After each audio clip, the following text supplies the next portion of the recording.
sini kami dari mahasiswa Bina Sarana Informatika atau BSI Cengkareng, Prodi Ilmu Komunikasi. Tujuan kami di sini untuk sharing kepada kakak-kakak semua, kepada adik-adik, terutama kepada anak muda ya, terutama sebelum mulai, seperti kata pepatah, tidak kenal maka tidak sayang. Tapi katanya udah ada yang kenal tapi nggak sayang-sayang. Oke, langsung saja perkenalan. Nama saya sendiri Veronica, biasa dipanggil Vero atau teman-teman saya panggil saya Kak Vero.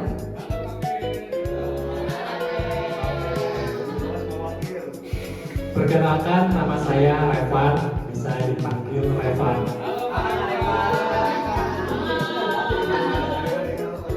Perkenalkan, nama saya Ferdinand, biasa dipanggil Ferdinand juga.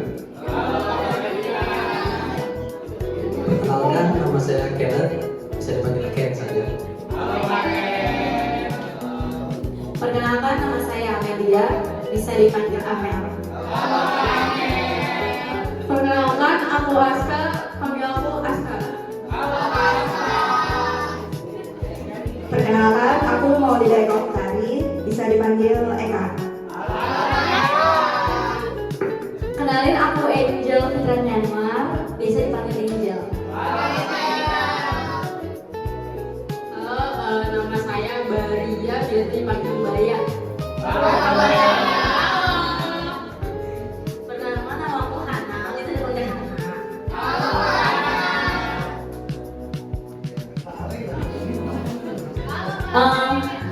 Masih ada lagi yang di belakang sebagai kameramen yang cewek namanya Kak Feli, dan yang satu lagi namanya Bang Firda. Oke, tujuan kami ke sini yaitu untuk sharing kepada teman-teman semua seperti yang sudah dijelaskan dan sudah lihat juga di depan. Nanti apalagi ya, karena ini mungkin udah malam banget, jadi kita langsung aja kalian ke materi.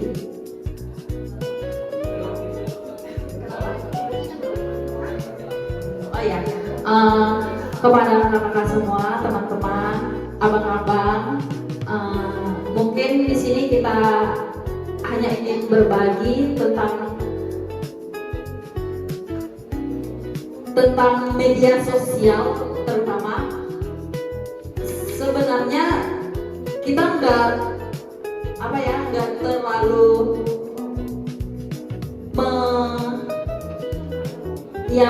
mengetahui apa itu sosial media, kita juga belum terlalu tahu.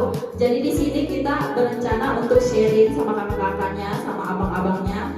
Kalau misalnya pemaparan kita nanti ke depannya kurang jelas atau kurang dimengerti, tolong kalau misalnya kakak-kakaknya tahu atau lebih paham, kakak-kakaknya bisa berbagi kepada kita juga gitu. Silakan.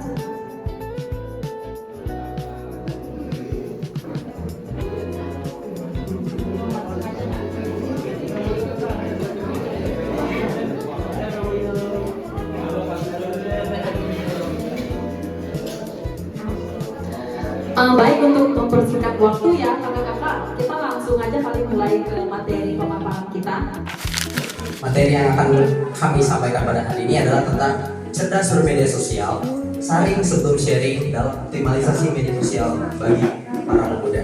Oke, HP kita setiap saat kan, ya kalian juga pasti bangun tidur, yang dicek pertama kali apa? HP, pastikan lihat notif. HP itu kita kayak udah nggak bisa jauh gitu. Bahkan kita 1 detik tanpa HP pun kita pasti langsung nyariin HP, buka scrolling dikit-dikit. Bahkan pas kita misalnya lagi belajar nih, lagi di sekolah, lagi di kuliah, atau lagi rapat, itu kadang kita buka HP dulu pasti, kalau tipis-tipis. Di media sosial itu adalah seperangkat adalah aplikasi yang kita gunakan untuk berkomunikasi, untuk membagi-bagikan apa yang kita dapat dan membagi-bagikan cerita hidup kita ke orang lain, jadi biar orang lain bisa melihatnya. Nah, literasi digital. Apa sih literasi digital?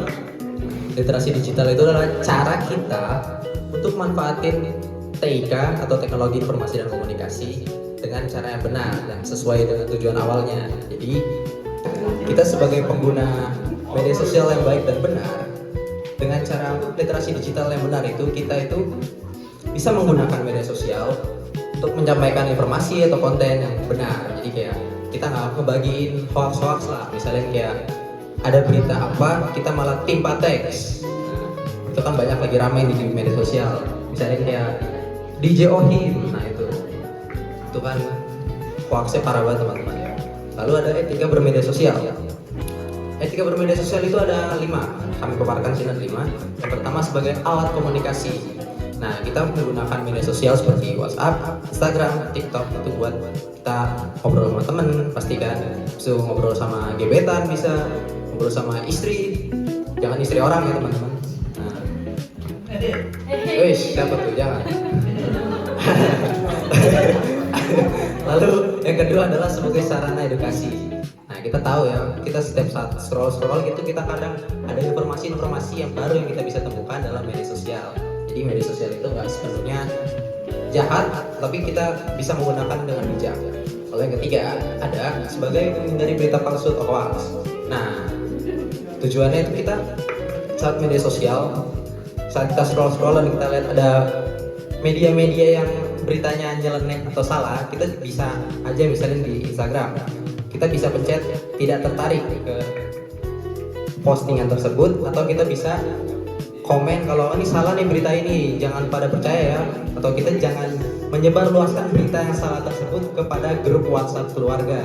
Nah ini banyak banget nih, pasti bapak-bapak yang tiba-tiba bagiin postingan dari FB yang tulisannya AI, tapi malah dipercaya sama mereka. Nah ini zaman sekarang lagi parah banget teman-teman.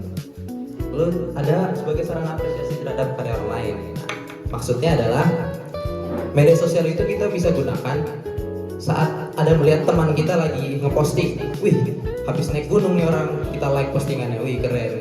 Nah itu kita bisa mengapresiasi dia, atau ada teman kita lagi dapat achievement sesuatu, kita juga bisa like postingannya.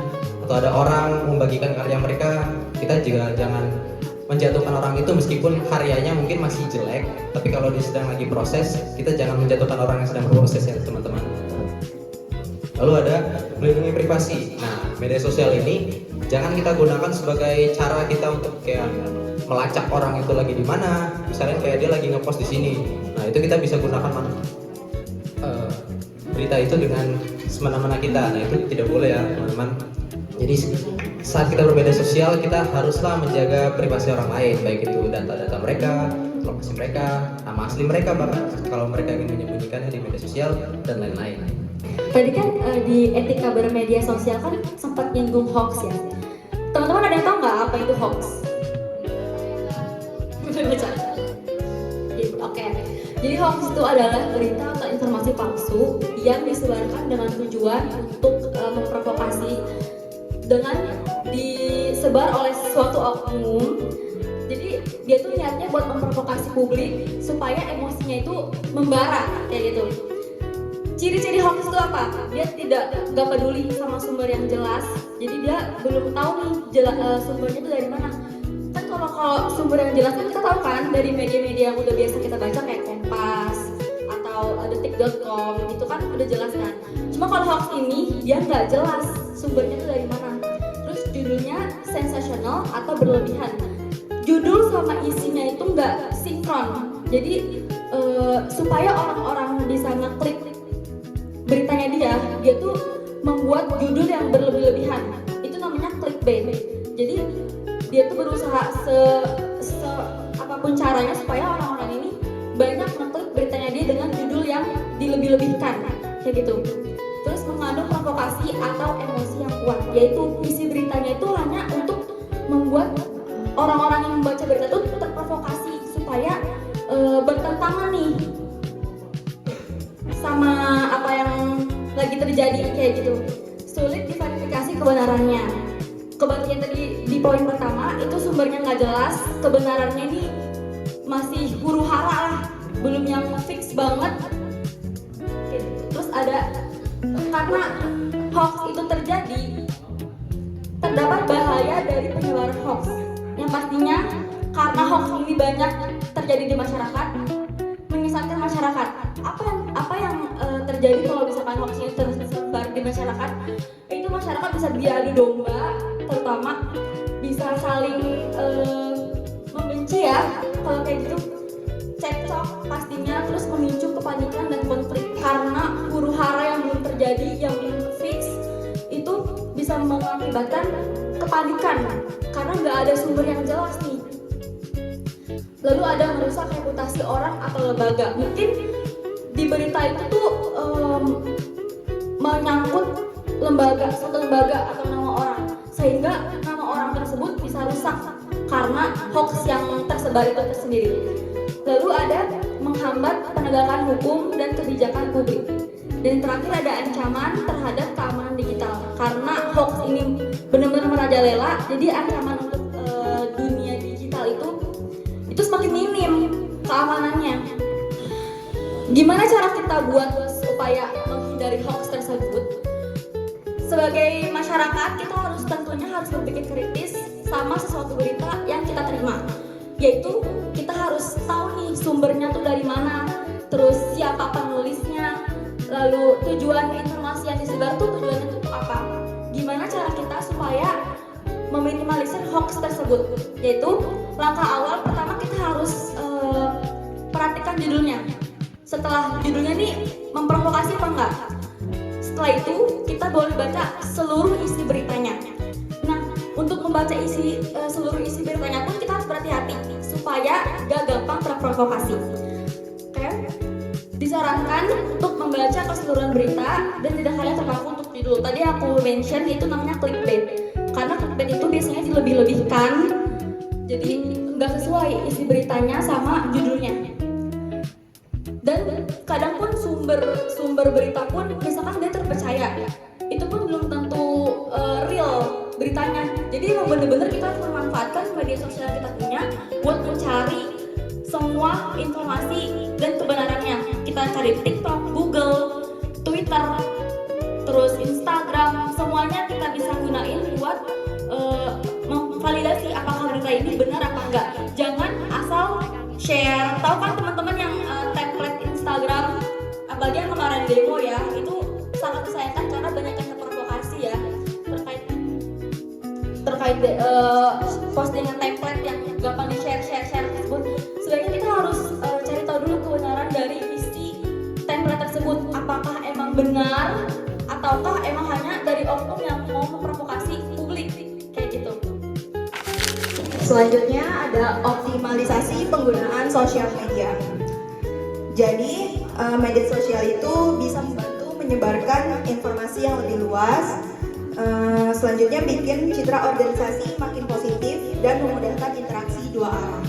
Media sosial juga efektif untuk promosi. Jadi untuk teman-teman semua nih yang punya bisnis, itu media sosial penting banget untuk promosi supaya penjualannya itu meningkat. Selain itu, media sosial juga bisa menerima feedback lebih cepat dan meningkatkan brand awareness supaya organisasi makin dikenal. Selanjutnya ada tujuan optimalisasi sosial media. Yang pertama itu ada meningkatkan visibilitas. Apa sih artinya? Meningkatkan visibilitas itu biar organisasi makin kelihatan dan dikenal lewat konten yang konsisten dan menarik. Yang kedua ada membangun hubungan dengan penonton. Ini artinya media sosial bikin komunikasi dua arah dan lebih mudah, sehingga organisasi bisa lebih dekat dengan pengikutnya. Dan yang ketiga ada meningkatkan citra positif. Dengan menunjukkan kegiatan sosial dan aksi nyata supaya publik lihat dampak baik yang sudah dilakukan oleh organisasi tersebut. Jadi selanjutnya, kalian juga udah punya media sosial kan? Jadi ada 3 cara pemanfaatan media sosial.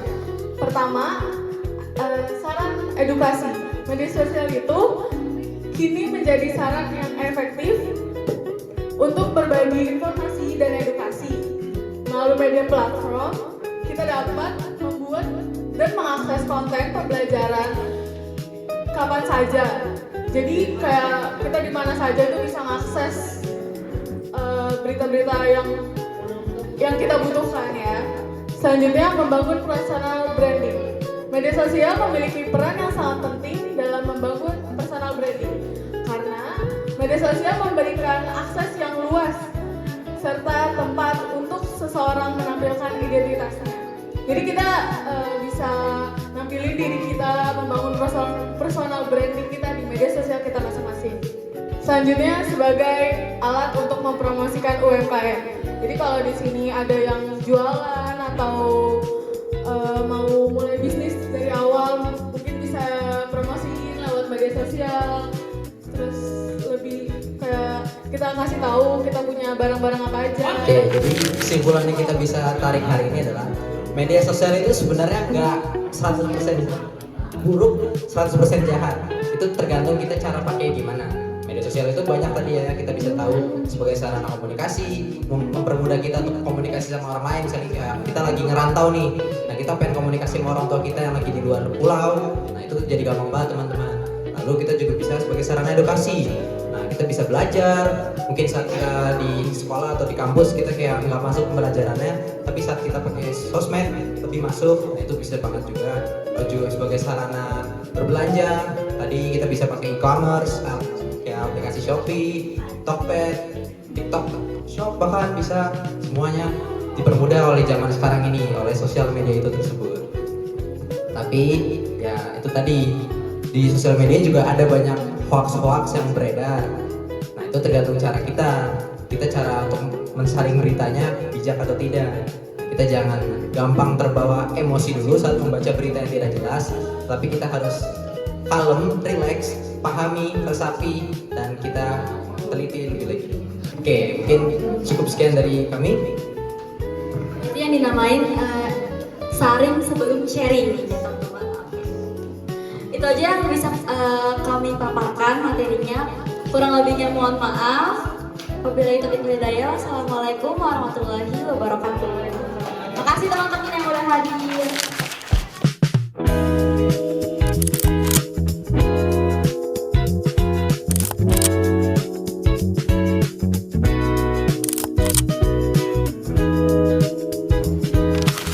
Itu aja yang bisa kami paparkan, yang bisa kami sharing. Untuk mungkin kalau untuk jawaban-jawaban kami yang kurang memuaskan, mungkin mohon maaf, dan mungkin bisa dicari lagi kebenarannya di sosial media. Oke, kurang lebihnya mohon maaf. Wassalamualaikum warahmatullahi wabarakatuh. 그날 이후로 난 이렇게 살고 떠는 게 단 번도 들지 못하고 그날 이후로 난 이렇게 살아 깨진 건데